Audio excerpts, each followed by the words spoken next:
Hello mga idol, nagbabalik ang inyong abang lingkod, Bornok 2.0 para sa isa na namang video na ating mapapanood mga idol. At umpisahan na natin mga idol, ito inuna natin si Kuya.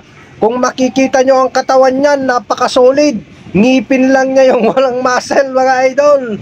Kung napanood nyo yung isang reels ko mga idol, siya yung sinasabi kong may tinatagong muscle na talaga namang napakasolid. Makikita natin sa dulo ng video mga idol kung ano yung ipe-flex niya. So ayan na, pinaplex ko na siya dyan. Tingnan nyo. Oh ha, ang daming pandesal mga idol, diba?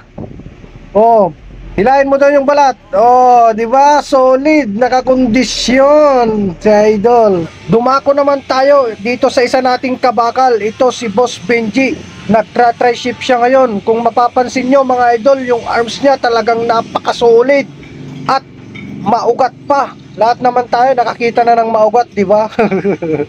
By the way mga idol, umaattend din sila sa mga event gaya ng concert at iba pa.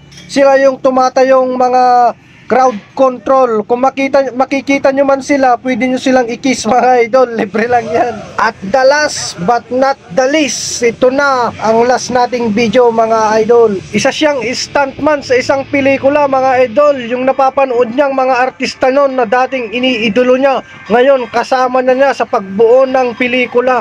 Salamat sa panonood mga idol. Isang follow naman dyan, then like and share. Malaking tulong na yon para sa akin.